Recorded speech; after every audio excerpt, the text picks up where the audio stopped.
Hello, it's wonderful to be here. Thank you so much, the Normandy Chair for Peace, for this space to talk about transformations in law and governance. I even hesitate to say in environmental law and governance, because one of the problems, as we've identified, is the sectoral nature of environmental law. We're talking here about the law for life, right? For sustainability, for future generations, for present generations as well. So what we're looking at today is the decolonization era of law and institutions. It's the acknowledgement and the duty to look back at the systems of harm, at our own history, and to see if those systems still remain today.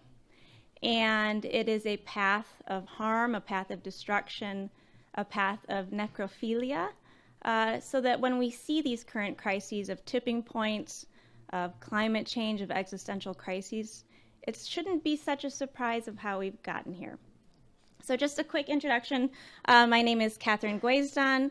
I'm a professor of international law, human rights law, and international humanitarian law, or the law of armed conflict, which actually is quite relevant for our relationships with one another and with nature. I'm also an expert with the UN Harmony with Nature program, along with Professor DERANI, and we share leadership as well for the IUCN World Commission on Environmental Law, the ethics specialist group. Professor DERANI is a professor and rectora at University of Santa Catarina, Florianopolis. She was the dean of their graduate program. She's also a researcher with the Research Center for Environment, Energy, and Natural Resource Governance at Cambridge. As I said, deputy chair of the ESG, and the Normandy Chair for Peace member as well on legal indicators research. So just to give a little bit of an overview of our time together, I'm under the assumption we have 80 minutes, a few minutes less now, but so we'll do our best to stay within that time and hopefully have time to take questions as well. So our methodology, our understanding, then I'll turn it over to Professor DERANI to give a little bit of just key definitions, historical documents, concepts, institutions, and then also looking more particularly at economics, consumption, and production. Then I'll give a synopsis of the principles of colonialism yesterday and today, and as evidenced in some of the crises before us. And then lastly, we'll conclude with a way forward, intentional decolonial theory and action, and then Professor DERANI will conclude our time together on a lot of what Professor Robinson had introduced earlier on ecological law and governance. In addition to our other things we're involved with, we're part of the founding members of the Ecological Law and Governance Association as well. So we're all moving forward, hopefully together. Okay, so our methodology, so you can get a little bit of an idea of where we are coming from. And we are all kindred spirits here because every previous talk, I heard a lot of our own work. We are systems thinkers and practitioners. We are relational. We advance multidisciplinary scholarly research and living. In fact, when we develop laws, it is a failure if it's in a room full of lawyers. We need the input of the interpreters. We need the input of the tech specialists, of the people who provide our water and coffee, of the people who grow the coffee, of the people that clean the water, of the people driving down the road. So we take everyone into account for proper law norm building. We also advance the legal and ethical principle of Ubuntu. It comes from Southern Africa. It is my identity is intertwined with your identity, and it cannot be separated. I exist because you exist, because we exist. So everything is completely, utterly dependent on one another. Also, the idea of cosmopolitan regionalism, and it's the idea that we are each many different things. I'm white, a woman from Washington, D.C., a lawyer, a mother, a daughter. I wouldn't necessarily say I'm tied to any particular religion, but I have a mixture of beliefs. But the idea is we are all diverse, and it is in that diversity that we find our strength. In fact, a big problem of global governance is anonymity. It's that idea that we're trying to get to something that's common to us all. And there are commonalities, of course, we're human. That's the basis of human rights. But the strength is in our diversity, in the same way that biodiversity is a strength and a principle for life on Earth, right? Also, the idea of bearing witness. So we do scholarly research, but we also work with local communities. And that same vein of anonymity is not a good thing in international law, which seems to not make so much sense because international law you see as this big world trying to find commonalities. Name names, name people that are harmed, name governance styles and actors and institutions. You know, name Cassandra Cannon of Gary, Indiana, who is a woman community leader in a human rights, nature's rights, community rights project that we're a part of. We cannot lose our identity when we try to relate with one another. In fact, that's what leads us to not be able to relate to one another. So our work is with local communities through this bearing witness. We go to them to listen, which seems simple, but it's actually a major thing for international law development. Too often you say, you come to us, you come to Geneva, you come to the UN in New York. No, we need to go to them. We need to listen to them. We cannot put the burden of finding the solutions of harms on the people that have been harmed. You cannot do that. So that's through the IUCN project, International Union for the Conservation of Nature. And what we've been noticing with our research is that common challenges keep arising. Power imbalances, predation, exploitation, the commodification of life, the dehumanization of the living. These challenges are the same root causes to the greatest harms in human civilization: colonialism, enslavement, genocide, destruction of the foundations of life. And through the same methodology, we're looking at history to today: discrimination, division, ignorance, that idea that even colonialists could come to a foreign nation and know how to plant certain things. And then what would they end up doing? Mass agriculture, mass destruction. They'd destroy the soil. They'd plant things that are inappropriate to there. There was a profound ignorance, and that still continues today. Violence, disinformation, and for the same purposes, power, and define that however you want. Profit, money, ego, power. These harms, these systems were and are often lawful. Harm is lawful. And it continues to be. Oppressors use the rule of law to gain power and to keep power. And so it is up for the law to respond.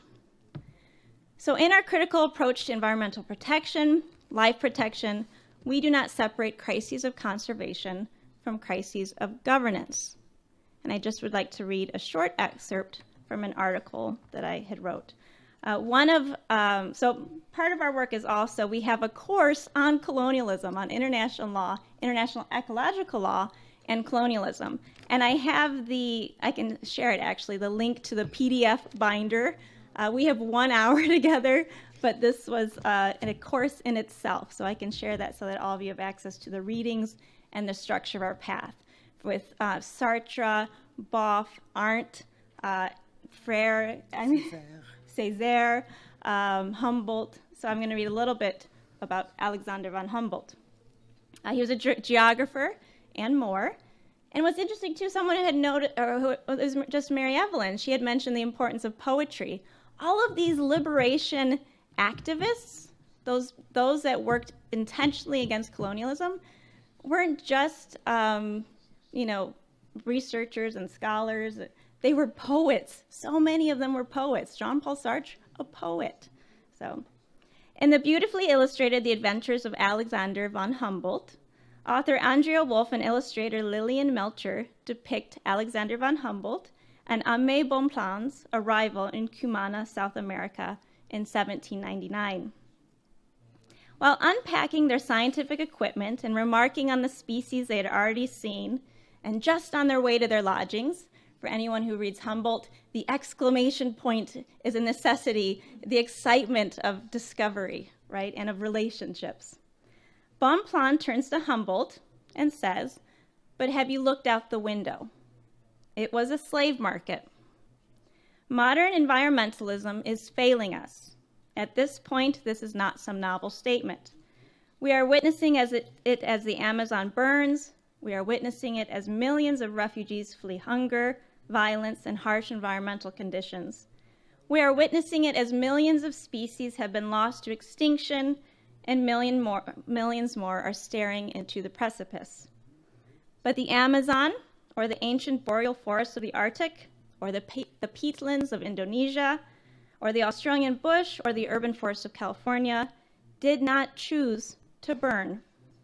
Refugees are not fleeing their homes because they choose to be poor, hungry, targeted, and abused.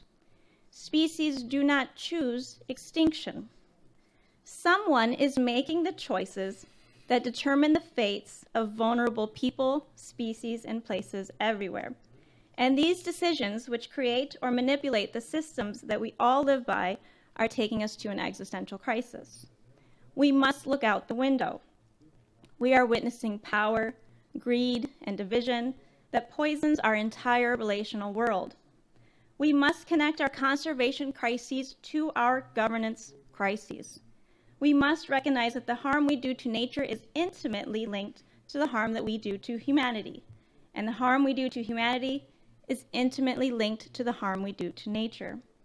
If you follow the path of plants, you follow the path of human civilization and of greed, exploitation, colonialism, barbarism. It is all connected. We must look out the window, and we must walk out the door. We must bear witness to the harms happening around us against man and nature, and we must share our stories of success and failure. We must learn from one another and from nature, and we must take our knowledge to the legislators, the power holders, the decision makers, the ones who define harm or humanity, justice or peace, violence or war. Economic system that creates vast, and it is an economic system, is an economic system that creates vast inequality, not a violent harm against humanity, possibly even a crime against humanity, if we wish to speak the language of law, and the nature that it exploits. Are those who seek to civilize, and we'll talk about that word, civilize, and save by ensnaring and enslaving moral, is an environmentalism that embraces systems that harm, still environmentalism. If you follow the path of power, and particularly power without wisdom, it is easy to see what has brought us to our knees in pain and in protest. We must look out the window, we must walk out the door, and when we are ready, we must also look into the mirror. We are witnessing our own failed attempts to save the foundations of life. We call ourselves environmentalists, yet we are not achieving our purpose. We must look inward and acknowledge that even those with the best of intentions may be perpetuating systems of harm. We must do more than care. We must care thoughtfully. What language are we using? Who are we allowing to set the frameworks for our arguments and our actions? Are we making the necessary connections, seeing the common threads to all who are targeted and harmed? So a little bit of just our understanding moving forward. Colonialism, the system of harm and oppression, and the people and principles beneath it exists today, but with new names. We need to correctly identify it in order to address it. Colonialism is necrophilic. It is nourished by death, which explains our current existential crisis, our tipping points, our war and dehumanization and destruction. If we are life-driven, if we are future-driven, Its principles, its methodologies cannot be our path forward. So a little unpacking of what I like to call the colonialist death cult. The harms to humans cannot be separated from the harms to the natural environment, especially when one is due to the other. Land grabs occur for human consumption and production. Illegal logging occurs for trade, economy, and power. As such, human rights and responsibilities will always be a critical component of any response to colonialism, as colonialism exists because of the dehumanization and the commodification of people and nature. Indeed, it is dependent upon it. It not only relies on the oppressor dehumanizing the oppressed, but the oppressor becoming dehumanized in the process. As French philosopher and activist and poet Jean-Paul Sartre noted, dehumanization is not only applicable to the oppressed, for as the oppressor denies humanity to others, they must harden themselves. They must dehumanize themselves. Humboldt saw this as well. To him, colonialism was an act of inhumanity, rendering both the conquerors and the conquered more ferocious. Analyzing the plantation system, he was also the first Western. I always hesitate when anyone claims to be the first explorer or the first anything that found anything, the first Western explorer to connect the destruction of nature and the destruction of humans and human culture as part of the same process. And this still exists today in its ancient and modern forms. When the Europeans introduced their new crops and the system of slavery that accompanied them, Humboldt believed that far from being beneficial, they increased the immorality and the misfortune of the human species. The introduction of African slaves ravaging a part of the old continent brought discord and vengeance to the new continent. The soil and soul of the nation was being ravaged. Simón Bolívar, the Venezuelan political leader known as El Libertador, or the Liberator of America, extended the concept of slavery from physical enslavement to political powerlessness, to citizenship in a land where unjust rules ruled.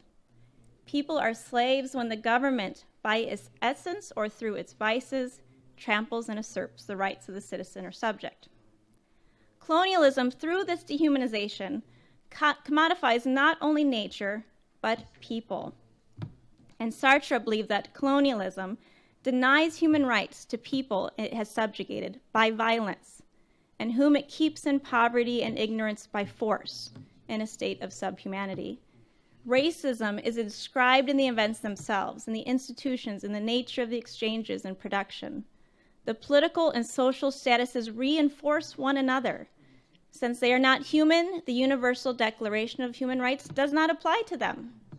Since they have no rights, they are abandoned without protection to the inhuman forces of nature, to the iron laws of economics. Sartre came to his anti-colonialism through ethics rather than politics. Ethics being the exploration into right and wrong behavior, and when responsibility attaches. As future lawyers, that should sound familiar. It is the foundation of justice, of the rule of law. Colonialism was about abuses of power and a loss of freedom. And to him, freedom is the central characteristic of the condition of being human. Domination of power turns a subject into an object, one that is no longer master of their situation. And Frantz Fanon, renowned political philosopher and post-colonial theorist and activist and poet, agreed that if you are not free, you are unable to be fully human. Brazilian educator and philosopher Paulo Freire believed that the oppressed have been destroyed precisely because they have been reduced to things, which parallels the arguments against those in our environmental world that advance the commodification of nature, that advance ecosystem services, that turns a forest into a carbon sink instead of a forest. a place of life, a home. Language matters. After all, it is easy to destroy something that has been commodified. But he argued the oppressed who have been shaped by the death-affirming climate of oppression must find through their struggle the way to life-affirming humanization, which is why we're here. And the realization and defense of human rights can do this if the political will is present. But political leaders may argue, we have to do this for economics. We have to do this for growth of our nation. We must destroy the forests or take the lands in order to have economic growth. This begs the question, as Sartre would frame it, would the indigenous peoples thank their leader for being born into poverty, living as slaves, and dying in hunger? Sartre rightly believes that it is impossible to begin with economic transformations because the poverty and the despair are the direct and necessary effect of colonialism, and we will never remove them as long as colonialism exists. In other words, the poverty is intentionally created by those in power. Colonialism creates and stratifies social classes, which would serve its interests. As Freire stated, and indeed how he closed his pedagogy of the oppressed, the oppressor elaborates his theory of action without the people, for he stands against them. Right now, there are cases at the International Criminal Court against the Bolsonaro administration for crimes against humanity, unprecedented environmental damage, also called ecocide, and the killings and persecutions of indigenous peoples. Claims include not enforcing the human rights, the multitude and various and beautifully written laws on the books in the Constitution. This is why policy matters, right? You can have all the best laws in the books that say all the most amazing things, but if you have one hostile administration, it is rendered meaningless if they choose not to enforce it, if they defund the programs. Law does not stop with text. He also stands accused of allowing for or even setting alight illegal fires that burn the Amazon. The destruction caused by these fires allows for easier development, for land grabbing. And Bolsonaro has even told investors that he primed the forests for fire and development. And now in response to these fires, this was about 2019, the most recent ones, there's probably been even more recent ones, French President Macron publicly called for Bolsonaro to do more to protect the Amazon. Bolsonaro responded by calling Macron and allies colonialists. And who came to Bolsonaro's defense? China publicly countered this Western criticism as a bit fabricated. This led Bolsonaro to thank China for making such a grand gesture that strengthened the nation. For us, this support is priceless.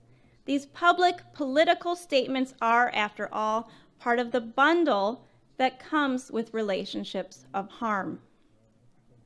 Sadly, and most recently and notably seen in the Planet v. Bolsonaro, the ICC filing, which the ICC has not moved forward on, it is easy to cite the many human rights violations tied to development, consumption, production, but what must be acknowledged here in a discussion on colonialism is that all human rights laws and documents meant to prevent or hold human rights violators accountable were and are written amidst grave human rights violations, sometimes drafted by the violators themselves.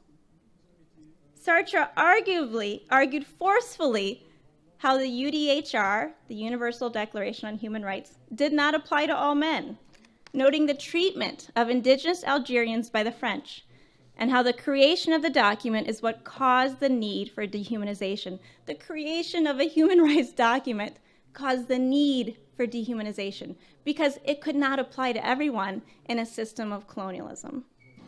If they are less than human, human rights do not apply. He says, "Let us quit this Europe which talks incessantly about man, while massacring him wherever it meets him, on every corner of its own streets, on every corner of the world. What empty chatter, liberty, equality, fraternity, love, honor, country, and who knows what else. Europeans have only been able to make themselves human beings by creating slaves and monsters. And this could be argued today. The UDHR, for example, like all other human rights instruments, is a beautiful and important document for the eternal path towards peace, human rights, and democracy. But the gaps between words and actions, or laws and inaction, cannot be denied. Liberty, equality, fraternity for all? No. Liberty, equality, fraternity for some. And unfortunately, in order for those who drafted these principles to live by these principles, dehumanization was necessary. And this continues today through these economic entanglements, these Faustian pacts, the relationships and agreements and systems that divide communities and tribes, that create a subhuman species that is not afforded rights and protections, gives us insight into the impotence of human rights before capitalist interests. Period, underline, bolden, the impotence of human rights before capitalist interests. As for the foundations of life, and so life itself, capitalism, colonialism, is a death cult. That is what humanity is up against. Freire rightly believed that oppression, overwhelming control, is necrophilic.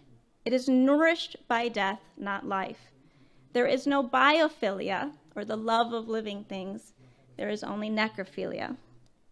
He said, while life is characterized by growth in a structured functional matter, the necrophilious person is driven by the desire to transform the organic into the inorganic, to approach life mechanically as if all living persons were things, memory rather than experience, having rather than being is what counts.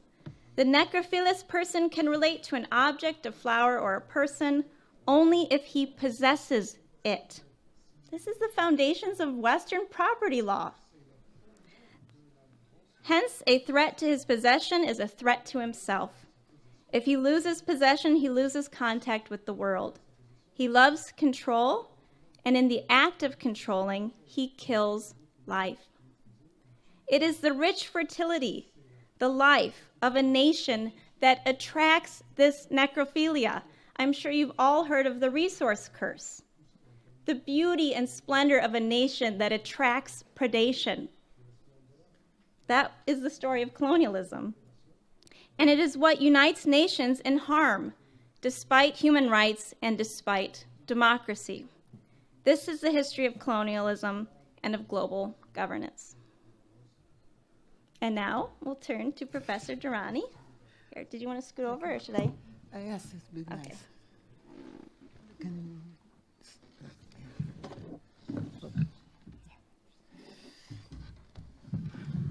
It's fine. It's here. Well, continuing and precising some topics that Katy has already spoken about, I would like to emphasize some concepts. First of all, why are we here talking about colonialism?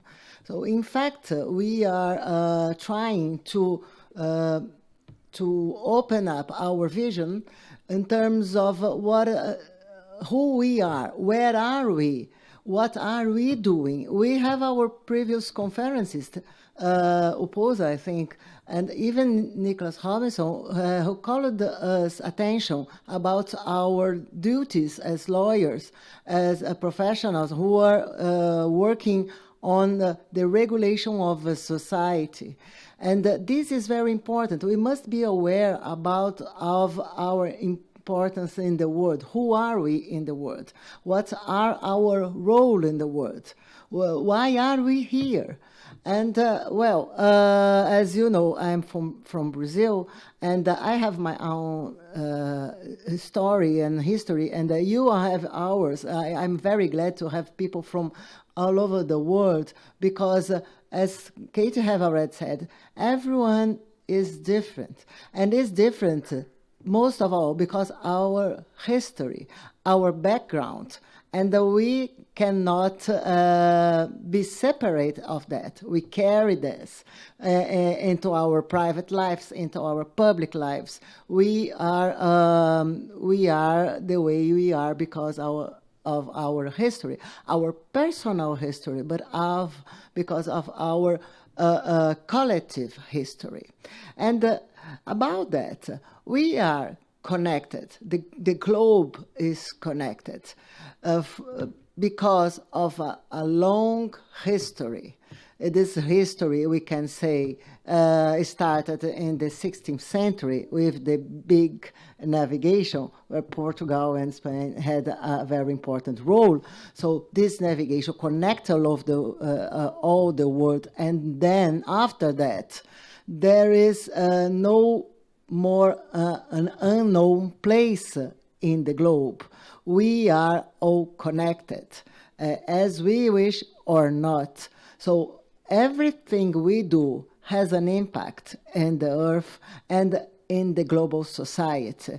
And also our thoughts, our theories, our way of dealing with the matters, especially legal matters, how we interpreted the world, how we drive our diplomacy, how we drive our profession, so our legal profession, have a special impact. So I call your attention about the importance of our activity as law professor or law professional.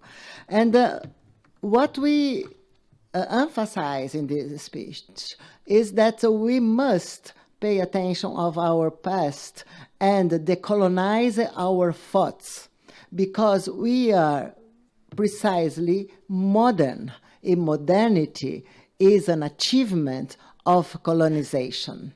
So different of normally people want to clarify us. To be modern is not to necessarily, or normally is not a good thing, because it has his conceptual roots on a movement of oppression and of domination and of slavery and the destruction of nature. That is the real roots of modernity. So we have to pay attention when we talk about to be modern. And also, developing from this concept, we have the concept of development that's very, very well spread in the world and also in our institutions. The development, the need for development, the declaration for development, the developed and the developing countries, the sustainable development, that's something that appeared in the diplomacy and the international politics after the 1987 report, Brundtland report. For this generation who is watching me, it's long time ago. My son, when he wants to say that prehistorical times, he says, "Oh, it's from the 80s." I said, "Oh, it's not prehistorical time. It's yesterday. I was a school law student at that time, and it's for me just like yesterday." So, but it's just to tell you that it's a new concept if you take the history of international law. That is a sustainable development, but it's so emphasized. It's passed you as if it's such an important and necessary thing, and maybe the holy grail thing. So when we achieve the sustainable development, everyone is going to be happy, and the world is going to be safe and a nice place for everyone, which is absolutely not true, because if you take the history from 1987 or 1992 to nowadays, you can see the things are not going better. Instead, we see many data that say that it is going to be worse and worse. So something must be clarified in order to correct the path we are going in. So then I quote Freire, this thinker and educator from Brazil, who says that in order to dismantle something, you must first identify it. And precisely is what I'm trying to introduce you now. So we have to identify the roots of our problem. And I'm sorry to say it, it's not in the 80s, with, as a prehistorical time, as Felipe was going to say, but it's a little bit more in the past. It's the 16th century, when we have a revolution in terms of human relationship and in terms of nature exploitation. Everything changed after that. The Industrial Revolution was able because of that. The growth of the modern states. So maybe you have had already international law course, and they say, oh, the national states started with the Westphalian Peace. Have you heard about that? So the Westphalian Peace is the point where when you say that, oh, the national state started like that. But what did you have at that time, at the 17th century? We had a flow of an unimaginable wealth brought from the colonies. So when that made possible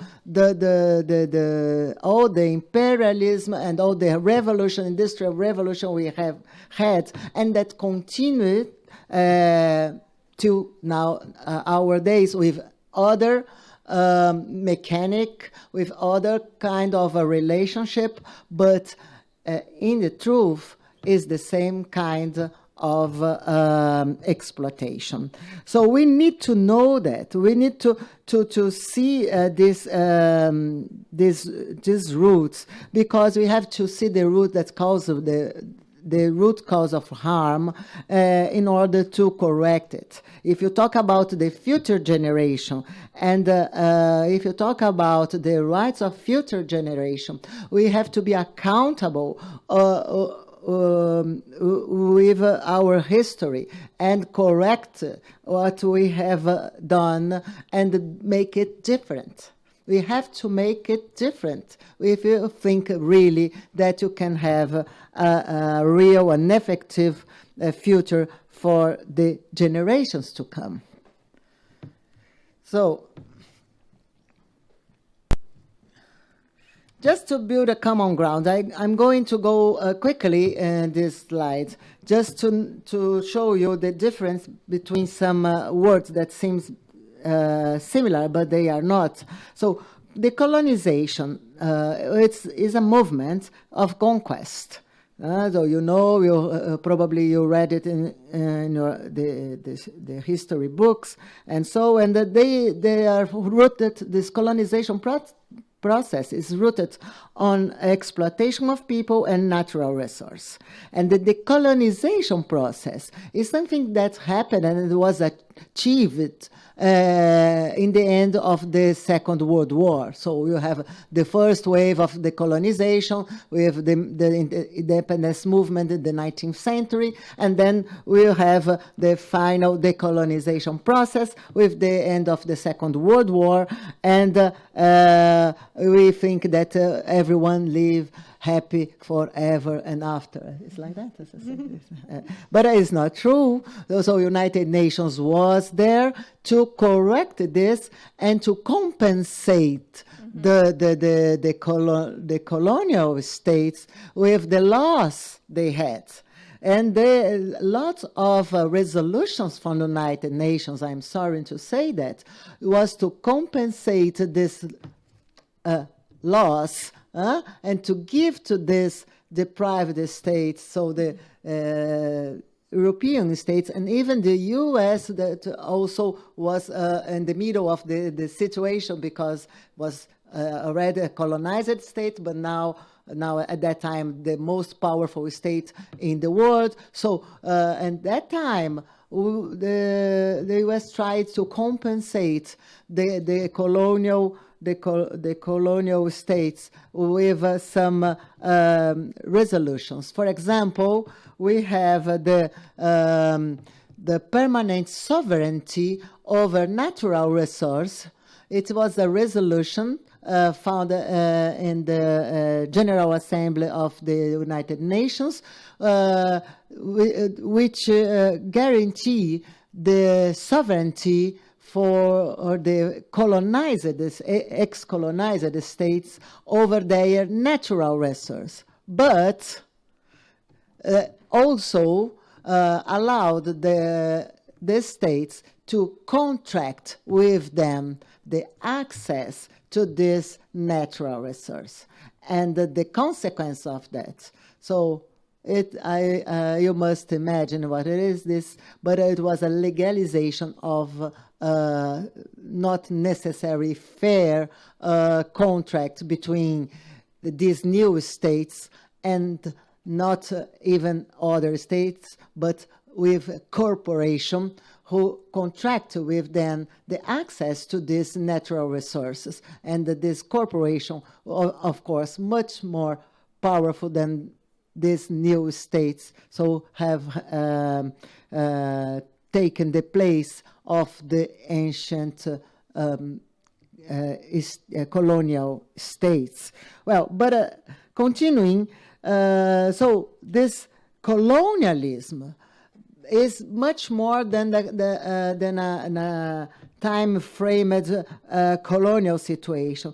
It's a regime that can be organized in this historical way to occupation and exploitation by another state. But colonialism is also a regime that supports the exploitation of another land, another nation, even without the formal domination of colonial states. And that's the reason why we have two other words, coloniality and decoloniality. Coloniality is something that is shaped exactly after the end of the Second World War, when the United Nations and the states were saying that, oh, that's fine, there is no more colonial regime, every states are equal. That was the purpose of United Nations, wasn't it? So every states are equal, every decision is going to be taken horizontally, and every state has the same value. And no. Then we came the theory who says there is something that's embedded in our global society, which is the coloniality. We colonial states, so we who have been colonized, we keep in our culture, in our way of life, in our language, in our economics, in our political relationship, a colonial relationship. And this is a coloniality of our mind, politics, economics. And what we propose here is the decoloniality process, which is to find really a decolonization of our way of living. So And we start with the recognition of the nature of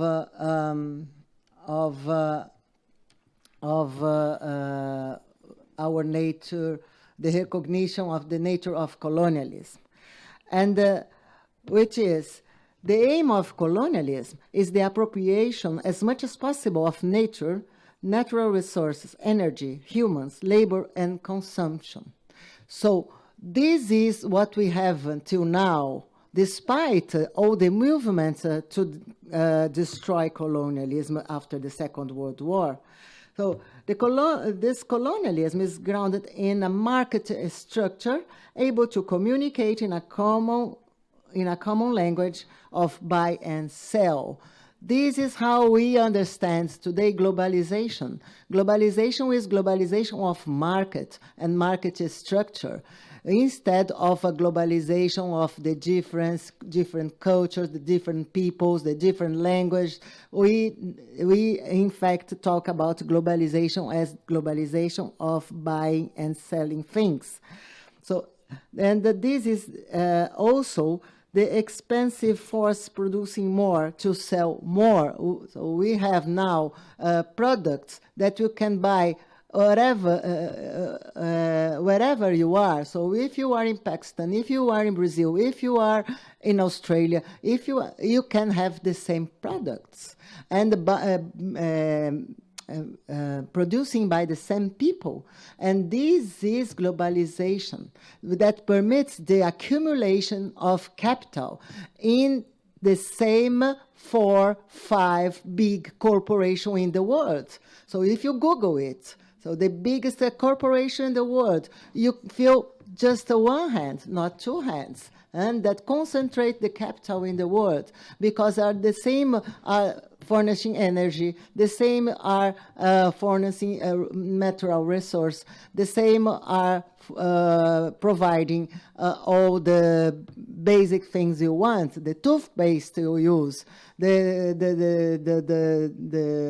things you don't even think when you buy, they are produced by the same big corp all over the world.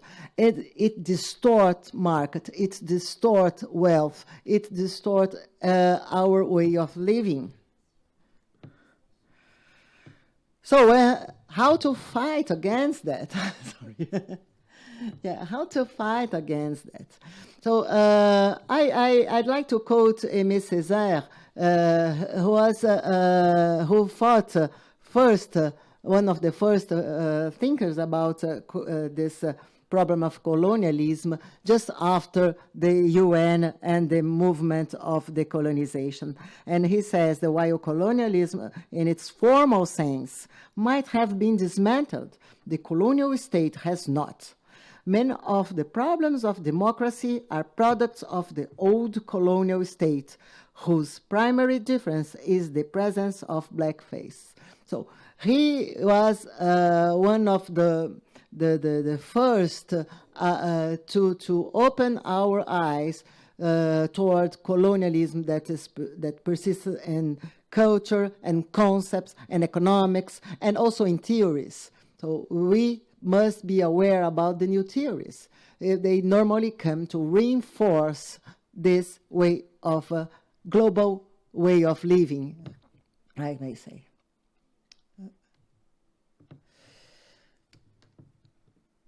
Well, so toward this, the correction of our way of living and to related to our connectivity with others, other nations, other cultures, and other mates. We are thinking about decolonizing institutions and the rule of law. So decolonizing politics, decolonizing diplomacy, and decolonizing the rule of law. That is the base of everything.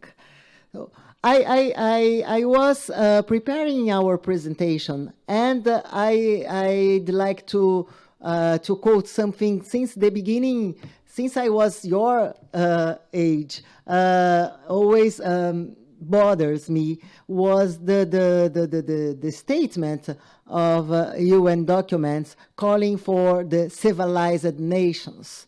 I said, I don't consider me the civilized nation. I don't want to consider me a civilized nation. It's not appropriate for an institution that claims itself as a democratic and horizontal consensus institution to call for civilized nations, because always after that comes the question, which are the uncivilized nations? So you split the word in two directly when you have this expression. So take care about the expressions, take care about what you are saying and the concepts you are using, because they have always an intention, an ideological intention.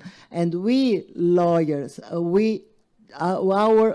our tool, our weapon are the concepts, not only the words. So the words, I leave it for the politicians, but we work with more than words. We work with concepts, because we clarify things. We clarify and we enforce the concepts toward the reality. It's very important that we understand the concepts we use. Where are they from? So we repeat it. You used to repeat it. You have used it to repeat it, the civilized nations, without thinking normally the harm it is producing and reproducing in our minds, in our way of drive the politics and the diplomacy. And then the surprise I had, it is the 2019, the International Law Commission woke up and said, well, it's not right to keep these civilized nations in our text. The word is different now. It's better to change it. So I brought it to you. It was a surprise for me, but also to say that when you talk about revolution, and Émilie Gaillard talk about revolution, and when you talk about revolution, it not necessarily means to erase everything and start from the beginning. No, the real revolution starts inside the things, because it's working inside the institution. You can even create a new one or change their work, because who is going to deny that United Nations was not a good idea, was not an idea of a common interest, of a common world, to take care of a common goods, to make the society a community. So it's really a good idea. So you have to work within this, inside this, and to clean up these colonial existing structures and concepts and make it different in a more democratic and really interactive institution. So moving forward, just a counter example.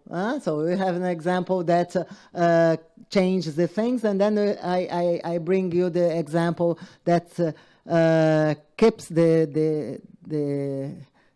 try to make the things stay the way they are, but with different names. So I talked about this principle. It's a United Nations principle, the permanent sovereignty of natural resource. It started with this resolution from 1968. So it was a long discussion throughout a decade, because of this clash between the former colonial state and the former colonized states. They want to have the sovereignty over their natural resource, which is legitimate, isn't it? But how could the former colonial states live without the natural resource? So, and then there came the big solution: let's make a contract. So now you have to pay, but not pay exactly like that, because you have some structures you left behind. The colonial states built some structures to exploit more with more efficiency the natural resource. So they have to be, this structure must be compensate, wasn't that? That was like that. So you go into, I go to your house, and your house you have a good provide good food, and I build something to have the food from your house, and then no. Now, if you want my food, you have to pay for that. Okay, but you compensate the I don't know, the structure I made to have your food, and that was the way the things work. And it's a resolution that really shows how we can change things without changing anything. Mm-hmm. So just because the legal thing is to work with different words and emphasize the same process. That's the reason why I told you how important the concepts are for the lawyers. So you just change a word, but you keep somehow the same concept and the same relationship. But coming back to good examples, we have to refresh ourselves.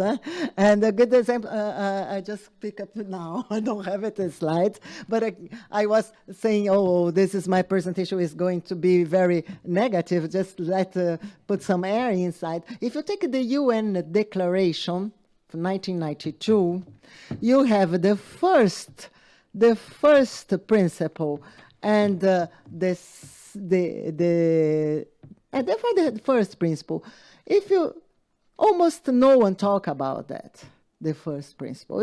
You talk about the many principles that talks about the sustainable development and the principle 4, the principle of precautionary principle, and some others. But the first one, which is the ethical thing, the main value of the United Nations Declaration, human beings are at the center of concern for sustainable development. This is the anthropocentric view. And then it continues. They are entitled to a healthy and productive life in harmony with nature. So you have two statements there. Separate by a period. And the first one is the things that declare that we are an anthropocentric, the things are the way they are in a colonial view, but harmony with nature doesn't combine with a colonialist action, with a colonialist view. So how to combine that? Forget about it. So let's keep the things just talking about the sustainable development and the harmony with nature. We leave it there. It's just to make things more flourish and beautiful. And that's also, you can find this kind of a dichotomy or of a contrast in another principle that I'm only quoting to explain you how things go. The principle 8 says, says that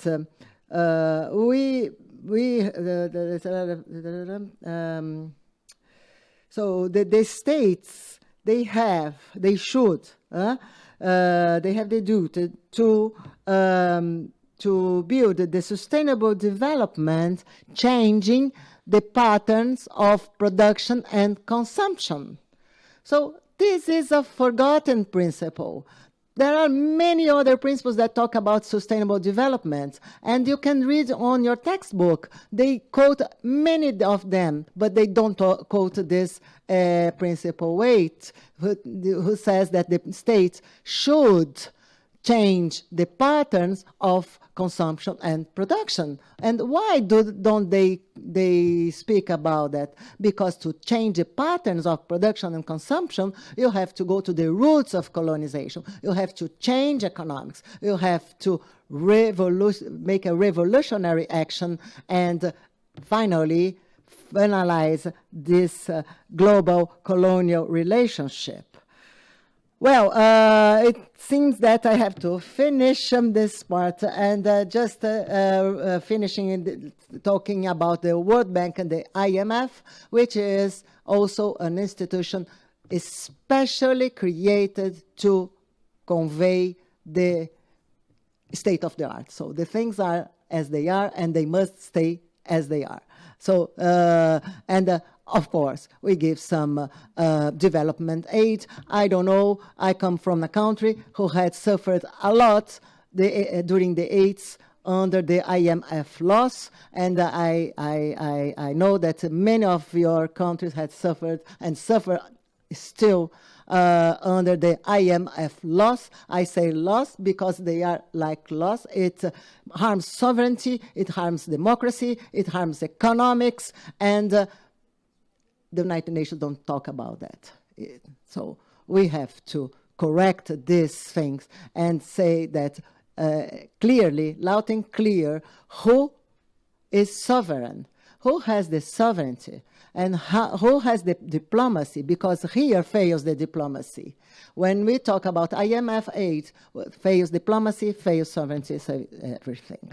Well, just to finishing, the legality of exploitation. So all of everything I said was to show and to prove that we are still in a colonialism global relationship, and now preserved by law, by national law, domestic law, but especially by international law, international relationship, and which legalize plundering and the traditional trade we have. So I'll leave it for after, and then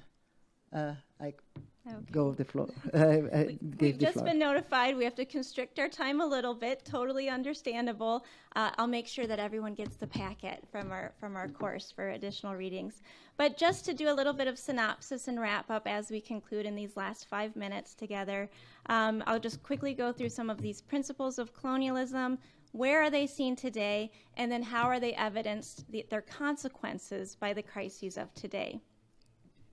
I won't quote myself there, but so we need to look at human history and the systems of oppression, destruction, a military model that look at the indigenous peoples in the United States from the doctrine of conquest with the U.S. Army till now trying to get to a more reparative relationship with the U.S. National Park Service, just one example, to enslavement, the economic model, the working in the fields for production and consumption of others, and then to assimilation, which is also a labor model, an economic labor model, assimilate the indigenous peoples so that they can also work in the field. It was a smooth transition from enslavement to assimilation.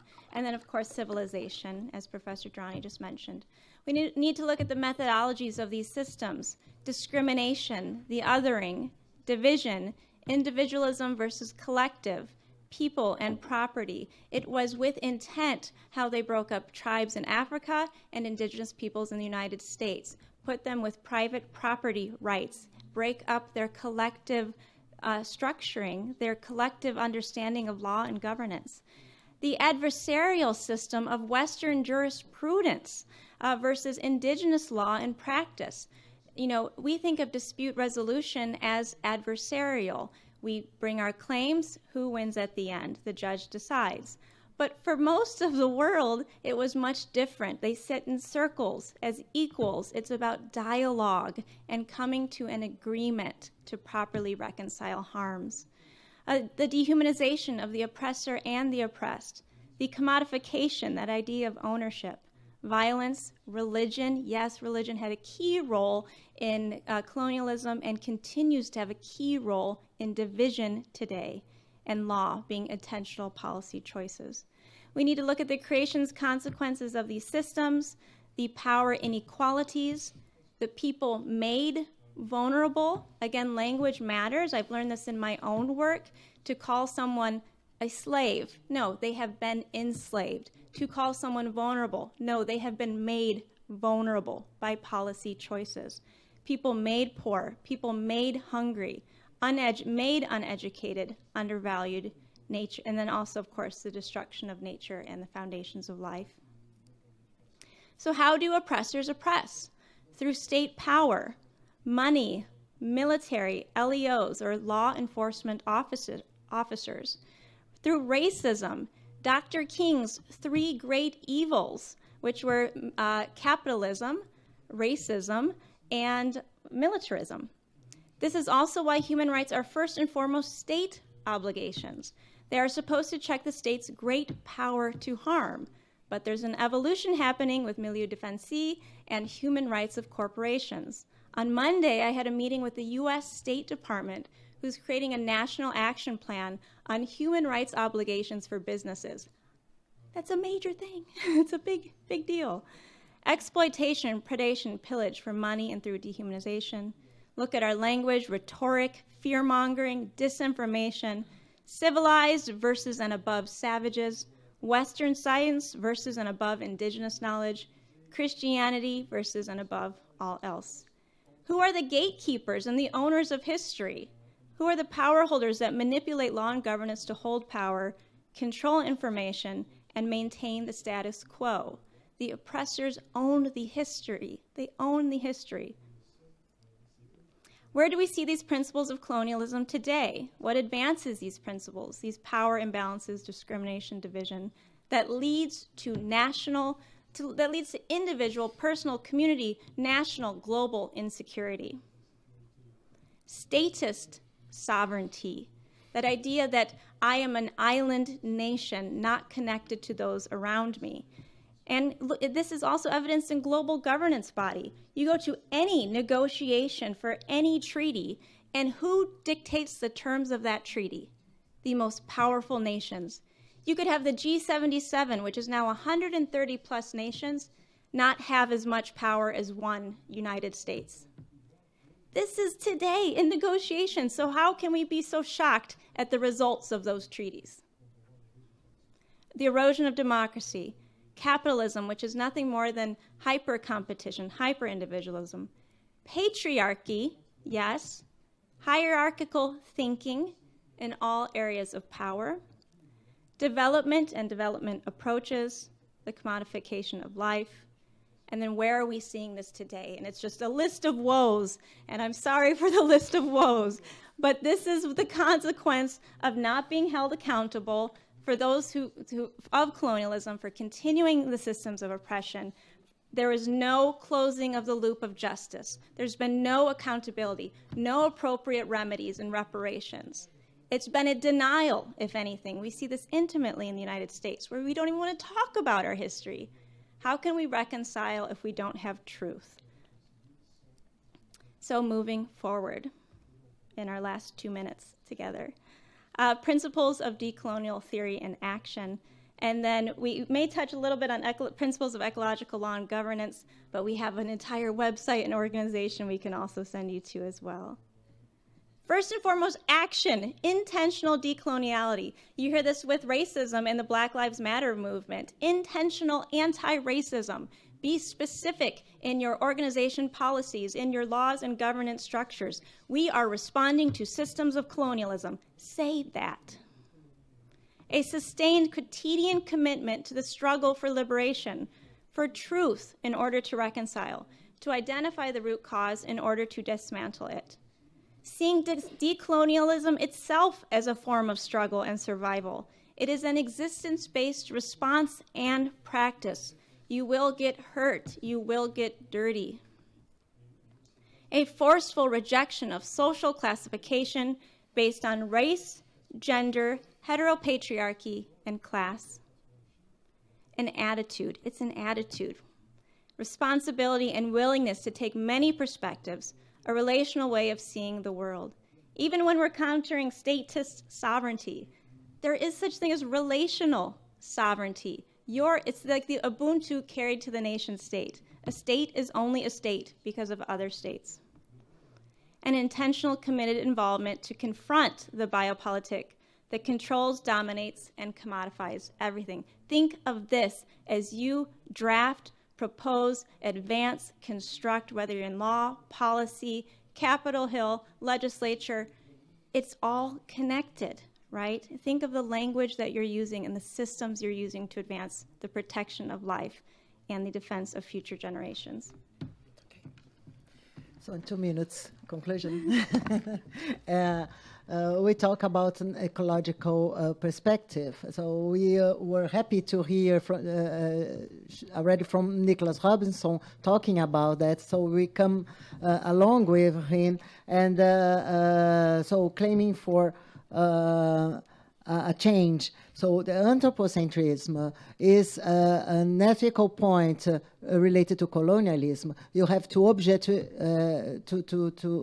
objectify people and nature in order to exploit that. And that was and that is still the way we move on. So we have to, and if you change from an anthropocentric way of life to an ecocentric way of life, so we can only then we can stop plundering of nature, we can stop harming of human rights, can stop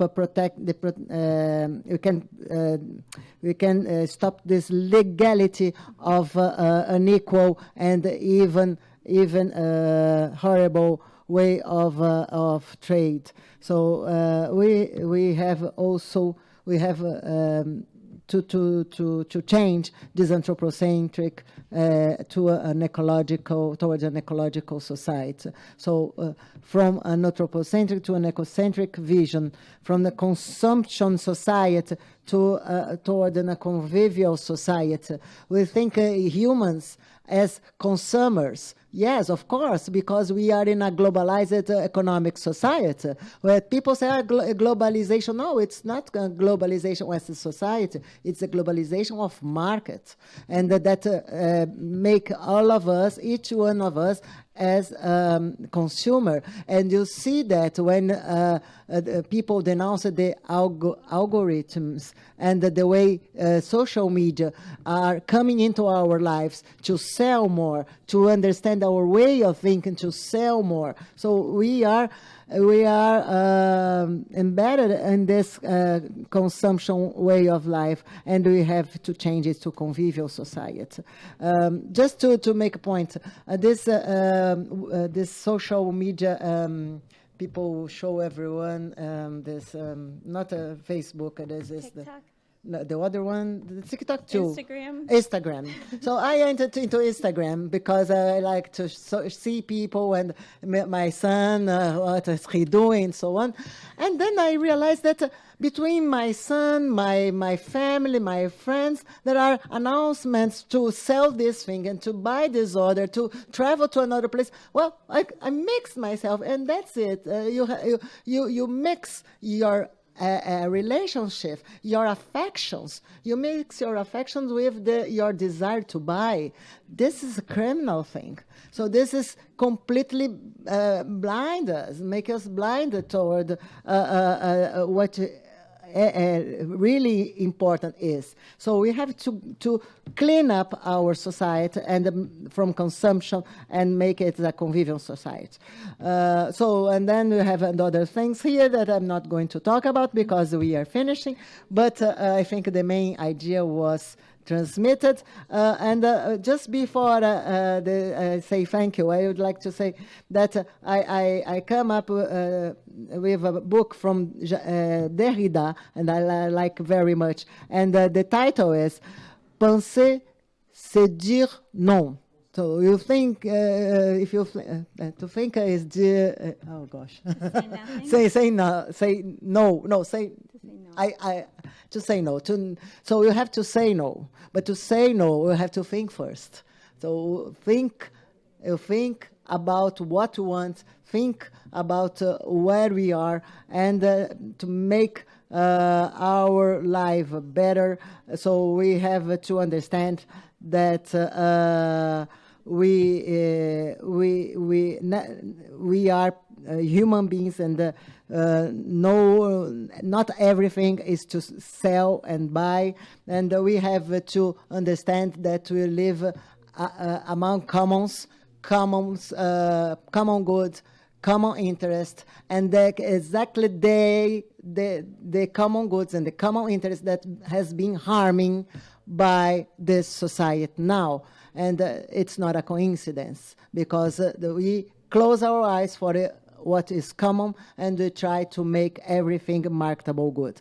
And really, in the end, I'd like just to quote Ailton Krenak, Ideas for the End of the World. And then he says that when we despersonalize the river, the mountain, when we take away their senses from them, considering that this is an exclusive attribute of humans, we free these places to become residues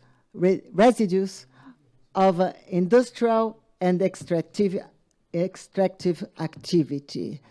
We don't have this right, so we have the duty to respect all living beings and non-living beings on the earth. That's it. Thank you very much for your attention.